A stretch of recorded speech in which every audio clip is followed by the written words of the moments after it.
죄짐 맡은 우리 구주 어찌 좋은 친구인지 걱정 근심 무거운 짐 우리 주께 드리세. 주께 고함 없는 고로 복을 받지 못하네. 사람들이 어찌하여 아래 주를 모를까. 시험 걱정 모든 괴로움 없는 사람 누군가. 부질없이 낙심 말고 기도 드려 아뢰세. 이런 진실하신 친구 찾아볼 수 있을까. 우리 약함 아시오니 어찌 아니하릴까. 근심 걱정 무거운 짐 아니 진짜 누군가. 피난처는 우리 예수 주께 기도드리세. 세상 친구 멸시하고 너를 조동하여도 예수 품에 안기어서 참된 위로 받겠네. 아멘. 시간 사도신경으로 신앙 고백 드리시겠습니다. 전능하사 천지를 만드신 하나님 아버지를 내가 믿사오며 그 외아들 우리 주 예수 그리스도를 믿사오니 이는 성령으로 잉태하사 동정녀 마리아에게 나시고 본디오 빌라도에게 고난을 받으사 십자가에 못 박혀 죽으시고 장사한 지 사흘 만에 죽은 자 가운데서 다시 살아나시며 하늘에 오르사 전능하신 하나님 우편에 앉아 계시다가 로서 심판하러 오시리라. 성령을 믿사오며 거룩한 공예와 성도가 서로 교통하는 것과 죄를 사하여 주시는 것과 몸이 다시 사는 것과 영원히 사는 것을 믿사옵나이다. 아멘. 오늘 시간 함께 보실 말씀은 사도행전 13장 44절부터 52절까지 말씀입니다. 사도행전 13장 44절부터 52절까지 말씀입니다. 제가 갖고 있는 성경은 신약성경 211페이지입니다. 다 찾으신 줄 믿고 우리 다같이 한 목소리로 함께 합독하시겠습니다. 그 다음 안식일에는 온심이 거의 다 하나님의 말씀을 듣고자 하여 모이니 유대인들이 그 무리를 보고 시기가 가득하여 바울이 말한 것을 반박하고 비방하고는 바울과 바나바가 담대히 말하여 이르되 하나님의 말씀을 마땅히 너희에게 전할 것이로되 너희가 그것을 버리고 영생을 얻기에 합당하지 않은 자로 자처하기로 우리가 이방인에게로 항해하노라. 주께서 이같이 우리에게 명하시되 내가 너를 이방의 빛으로 삼아 너로 땅끝까지 구원하게 하리라 하셨느니라 하니 이방인들이 듣고 기뻐하여 하나님의 말씀을 찬송하며 영생을 주시기로 작정된 자는 다 믿더라. 주의 말씀이 그 지방에 두루 퍼지니라. 이에 유대인들이 경건한 기부인들과 그 신의 유력자들을 선동하여 바울과 바나바를 박하게 하여 그 지역에서 쫓아내니 두 사람이 그들을 향하여 발에 티끌을 떨어버리고 이고디오는으로 가로는 제자들은 기쁨과 성령이 충만하니라. 아멘. 오늘도 하나님의 귀한 은혜와 사랑이 여기 모인 성도님들에게 간절히 임하시길 주님의 이름으로 축원합니다. 바울의 설교가 끝나자 회당에 있던 사람들은 그 다음 안식일에도 바울에게 예수님의 말씀을 전해줄 것을 요청하였습니다. 바울이 전한 그 생명의 말씀, 그 복음의 말씀이 그들의 마음을 사로잡은 것입니다. 바울은 그들과 함께 이야기를 나눈 뒤 그들에게 항상 하나님의 은혜 가운데 있으라 라고 이렇게 권면하였습니다. 사도 바울이 이렇게 권면한 것은 자기 스스로 하나님의 은혜로 그리스도인이 되었음을 누구보다 잘 알고 있었기 때문입니다. 우리 44절, 45절 말씀을 한 번 더 함께 읽어보시겠습니다.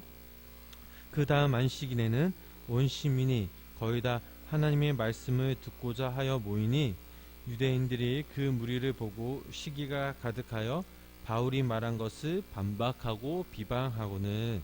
아멘. 바울은 그곳의 사람들의 요청으로 그 다음 안식일에도 유대인 회당에서 하나님의 말씀을 전했습니다. 이전보다는 더 많은 사람들이 모였음을 알 수가 있습니다. 지난 안식일날 사도 바울이 전한 그 하나님의 말씀을 듣고 많은 사람들이 은혜를 받아 그들이 입소문을 내어서 회당에 많이 모이게 된 것입니다. 하나님의 말씀을 듣기 위해 회당에 모였다는 것은 참으로 너무나도 감사한 일이며 행복한 일입니다. 그러나 45절 말씀을 보니 유대인들이 그 무리를 보고 시기가 가득하여 라는 말씀에도 나와 있듯이 바울을 시기하고 또 바울의 설교를 변박하고 비방하였습니다. 바울을 시기했던 이유가 무엇일까요? 바울이 실수를 했거나 잘못을 범한 것이 아니었습니다. 그저 바울의 설교를 듣기 위해 수많은 사람들이 모였는데, 다시 말하면 이 전주에 바울의 설교를 듣기 위해 회당에 모였던 사람들의 수가 동일했거나 적었다면 시기하지 않았을 텐데, 단지 지난 안식일과 비교할 수 없을 만큼 많은 사람들이 모였기에 시기가 가득하였던 것입니다. 본문 말씀에도 나와 있듯이 이들은 유대인들이었습니다.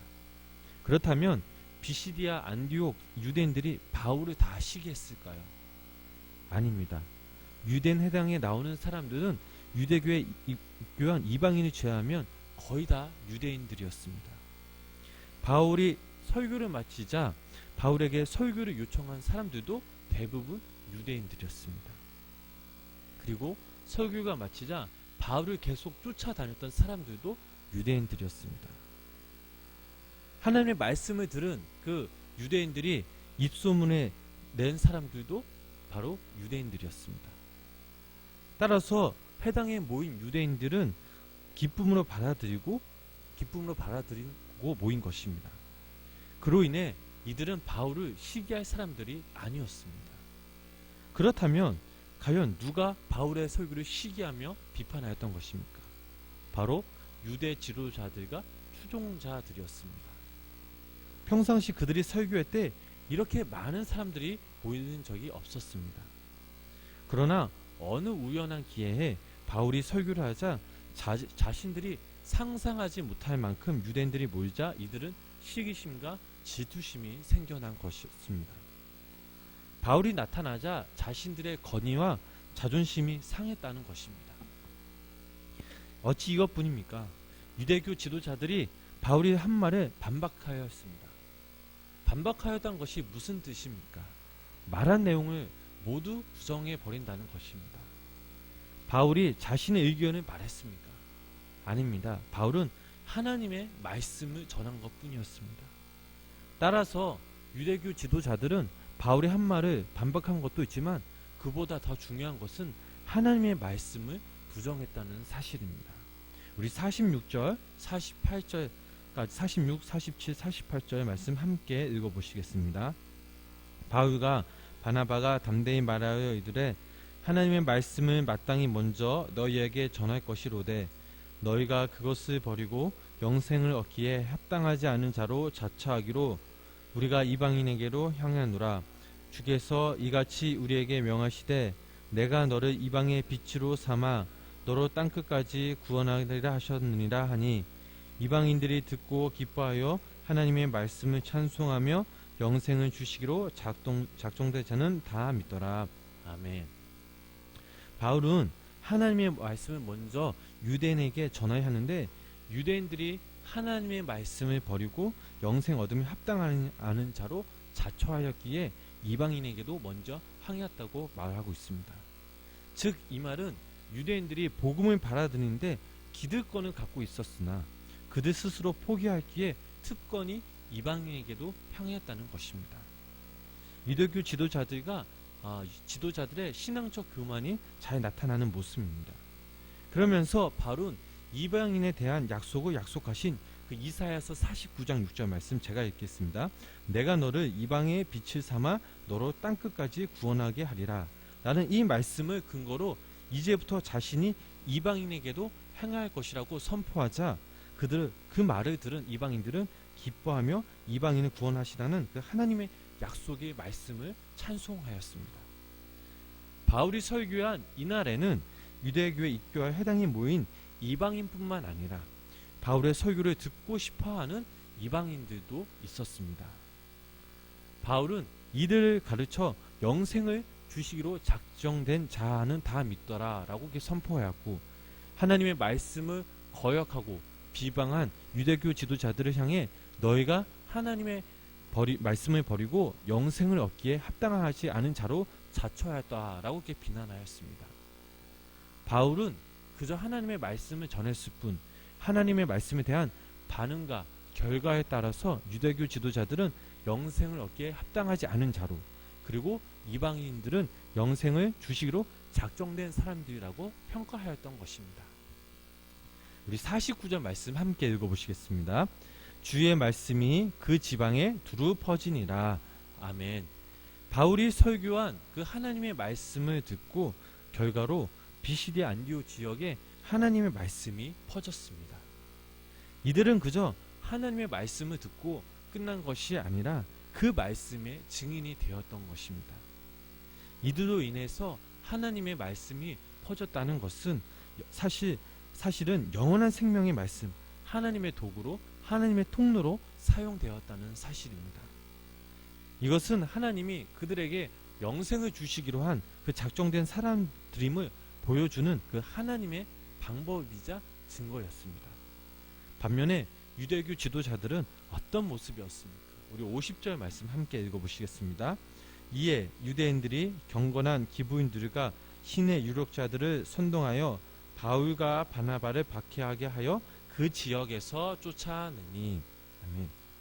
이들은 안디옥 기브인들과 또 유력자들을 선동하여서 바울과 바나바를 박해하도록 하였습니다. 그리고 두 사람을 안디옥에서 쫓아내버리고 말았습니다. 이들의 존재 자체를 부정하였던 사실입니다. 그 이유는 단 하나였습니다. 자신들이 설교할 때와는 다르게 비교할 수 없을 만큼 많은 사람들이 모여든 데에 대한 시기심 때문이었습니다. 이들 스스로가 신앙적 교만에 빠져버렸던 것입니다. 스데반의 선교 기억나십니까? 스데반의 순교로 핍박은 더 심해졌지만 복음이 각처에 전파된 것처럼 바울과 바나바가 받은 핍박으로 인해 비시디아 지역의 많은 이방인들에게 복음이 전파되었다는 것은 놀라운 사건이 일어난 것입니다. 결국 바울과 바나바를 자신들을 핍박하는 유대인들을 향해서 발에 티끌을 떨어버리고 이곤으로 떠났습니다. 바울과 바나바가 추방을 당했지만 안디옥 성도들은 오히려 기쁨과 성령으로 충만하였음을 알 수가 있습니다. 이들이 이렇게 기뻐한 이유는 복음의 참뜻을 알았기 때문입니다. 사랑하는 성도님 여러분, 저희들이 신앙생활하면서 저희들은 하나님 앞에서 각자 상대적인 존재가 아님을 기억하시길 바랍니다. 저희들은 하나님에 의해 만들어진 개별적이고 특별한 존재, 절대적인 존재임을 기억하시기를 바랍니다. 하나님의 부르심은 입은 저희들이 이 세상 살아갈 때에 스스로 험난하고 누군가 저희들을 향해 시기하고 비판하더라도 하나님 앞에서 이 절대적인 존재임을 깨닫게 됐다면 이런 상황 속에서도 저희들은 흔들림 없이 하나님이 닦아놓으신 그 길, 예수님이 걸어가신 그 길을 저희들은 갈 수가 있습니다. 여러분, 한 사람 한 사람 하나님 앞에서 정말 소중한 존재임을 기억하시기를 바랍니다. 더욱더 바라기는 저희들이 그 하나님의 깊은 사랑을 깨닫고 그 깨달음 속에서 말씀과 찬양으로, 기도로 하나님께 나아가시기를 부탁드립니다. 우리 스스로가 못났어도, 볼품 없어도, 그 누군가 나를 못 알아줘도 하나님은 그 당신의 손으로 저희들을, 나를 그리고 만드셨음을 기억하시기를 바랍니다. 남은 인생 하나님이 선택하신 저희들을 기억하며 하나님을 위해서 이 땅에서 살아가는 저와 여러분들이 되시길 주님의 이름으로 간절히 축원합니다. 기도하시겠습니다. 저희들을 늘 푸른 초장으로 인도하시는 주님, 이 새벽 주님의 전에 나와 함께 예배 드릴 수 있게 하심에 감사를 드립니다. 하나님께 예배할 때에 행복한 시간임을 깨닫게 됩니다. 시간 당신의 사랑으로, 당신의 은혜로 저희들을 감싸 안아 주시옵소서. 저희들 마음속의 모습 속에 아직도 해결되지 못한 문제들이 있다면 하나님의 도우심으로 저희들을 회복시켜 주시옵소서. 오늘 말씀 통해 깨달음을 주시며 감사를 드립니다. 하나님께서 저희들을 선택하시어 참 복음을 알게 하셨고 저희들의 그 복음을 믿고 주님을 영접함에 감사를 드립니다. 그리스도인으로 살아가다 보면 많은 시기와 질투가 있을지라도 당당히 맞서 승리할 수 있는 용기와 믿음을 주시며 예수님이 바라보시는 그곳 저희들로 바라보게 하시고 또 예수님이 가신 그 길을 저희들 또한 믿음으로 가게 하여 주시옵소서. 오늘 하루도 주님께 맡깁니다. 성령님 함께 하여 주시옵소서. 예수님의 이름으로 기도드렸습니다. 아멘.